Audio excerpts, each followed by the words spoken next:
नमस्कार दोस्तों, welcome to our YouTube channel the success zone. जैसा कि आपको पता है, एमपीजीके की सीरीज चल रही है जिसमें हम प्रतिदिन सुबह 9 बजे 30 एमपीजीके के क्वेश्चंस का एनालिसिस करते हैं। यह सीरीज 1 महीने तक चलेगी। उसके बाद एक आप लोगों का लाइव टेस्ट होगा जिसमें हम देखेंगे कि 1000 क्वेश्चंस का हमारा रिजल्ट क्या निकलता है। तो चलिए देखते हैं आज का क्वेश्चन। पहला क्वेश्चन है, मध्य प्रदेश की किस नदी को स्वर्ण नदी के नाम से जाना जाता है? मतलब ऐसी कौन सी नदी है मध्य प्रदेश की जिसे स्वर्ण नदी के नाम से जाना जाता है? सही आंसर है इसका सोन। तो अगला क्वेश्चन है, महेश्वर से बहने वाली महत्वपूर्ण नदी का नाम क्या है? वह नदी जो महेश्वर से बहती है, देखते हैं इसका आंसर नर्मदा।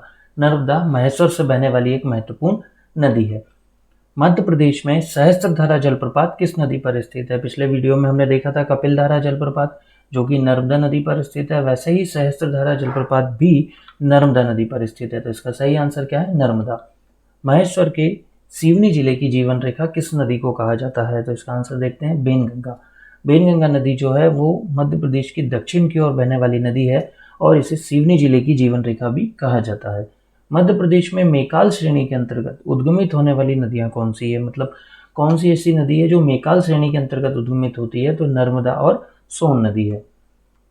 महेश्वर की किस नदी को खुशी का दाता कहा जाता है? ऐसी कौन सी नदी है जिसे खुशी का दाता कहा जाता है? सॉरी, मध्य प्रदेश की किस नदी को खुशी का दाता कहा जाता है? तो नर्मदा है। सही आंसर इसका नर्मदा।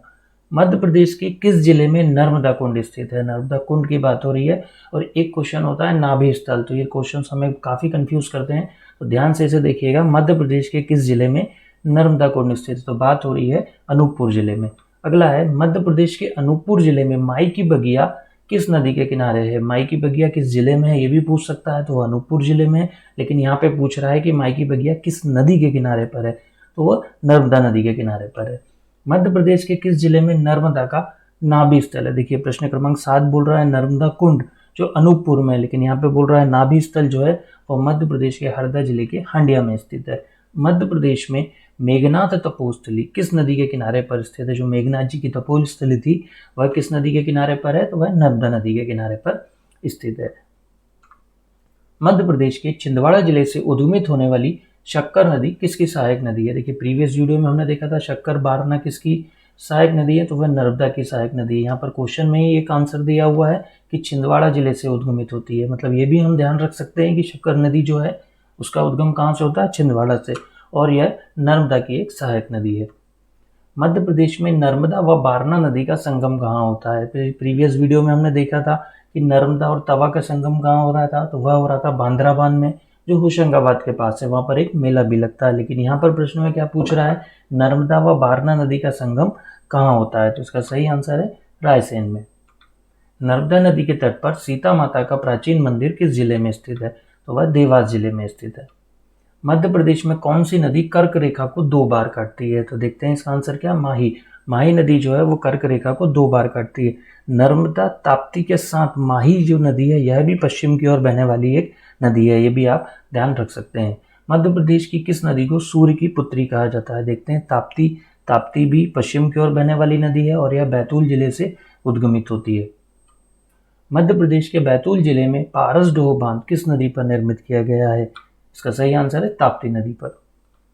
मध्य प्रदेश के छिंदवाड़ा जिले से उद्गमित होने वाली पेंच नदी किस नदी में समाहित होती है? मतलब यहाँ पर बात हो रही है, देखिए पेंच और बेनगंगा ये 2 नदी हैं जो दक्षिण की ओर बहने वाली नदियां हैं। और ये पेंच नदी जो है उसका उद्गम कहाँ से होता है? छिंदवाड़ा जिले से होता है और ये किस नदी में समाहित हो जाती है? गोदावरी में। बेनगंगा नदी भी आगे जाके गोदावरी नदी में समाहित हो जाती है। चंबल नदी कहाँ से निकलती है? इसका सही आंसर है महू के निकट जनापाव पहाड़ी से। पिछले वीडियो में हमने देखा था कि क्षिप्रा नदी कहाँ से निकलती है, तो वो काकरी बरली से निकलती है। चंबल नदी जो है वो महू के पास से निकलती है। मध्य प्रदेश की दूसरी सबसे लंबी नदी कौन है? यदि पहली नदी की बात करें तो सबसे लंबी नदी जो है वो नर्मदा है। दूसरी जो सबसे लंबी नदी है वह है चंबल। मध्य प्रदेश में उत्खान स्थलाकृति का निर्माण किस नदी द्वारा किया जाता है? तो इसका आंसर है सही चंबल नदी द्वारा उत्खान स्थलाकृति का निर्माण किया जाता है। मध्य प्रदेश की किस नदी का प्राचीन नाम कर्णवती के रूप में प्राप्त होता है? तो कर्णवती के रूप में प्राप्त होता है केन नदी को। कौन सी नदी पन्ना बाघ अभ्यारण्य से गुजरती है? तो इसका सही आंसर है केन। केन नदी पन्ना बाघ अभ्यारण्य से गुजरती है। मध्य प्रदेश में रनेह झरना किस नदियों द्वारा बनाया गया है? रनेह झरने की बात हो रही है तो केन और खद्दर ये 2 नदी हैं जिनके द्वारा रनेह झरना बनाया गया है। जब आप अजयगढ़ के किले पर जाते हैं तो आप किस नदी को देख सकते हैं? तो अजयगढ़ के किले की बात हो रही है तो यहाँ पर हम किस नदी को देख सकते हैं? केन नदी को वहां से हम देख सकते हैं। मध्य प्रदेश में केन नदी का उद्गम कहाँ से होता है? कैमूर श्रेणी से। यहाँ पर ध्यान देने वाली बात है, कैमूर श्रेणी से केन नदी का उद्गम होता है। कोपरा, वामा और विहरना किस नदी की सहायक नदियां हैं? देखते हैं इसका केन की, मतलब कोपरा, वामा और वियरना केन की सहायक नदियां हैं। मध्य प्रदेश या उत्तर प्रदेश के मध्य सीमा में प्रभावित होने वाली नदी कौन सी है? जो मध्य प्रदेश और उत्तर प्रदेश के बीच सीमा का निर्धारण करती है वह है जामनी नदी। मध्य प्रदेश के टीकमगढ़ जिले से किस नदी का उद्गम होता है जिसे पुष्पावती के नाम से भी जाना जाता है? तो पहुज नदी का उद्गम होता है जिसे पुष्पावती के नाम से जाना जाता है। मध्य प्रदेश से उद्गमित होने वाली धसान नदी किसकी सहायक नदी है? धसान नदी की बात हो रही है तो यह बेतवा की एक सहायक नदी है। मध्य प्रदेश की सोनार नदी किस नदी की सहायक नदी है? तो सोनार नदी की बात हो रही है तो यह केन की एक सहायक नदी है। इसी तरीके के आगे के वीडियोस देखने के लिए चैनल को लाइक कीजिए, सब्सक्राइब कीजिए और बेल आइकन दबाना बिल्कुल मत भूलिएगा। Thank you.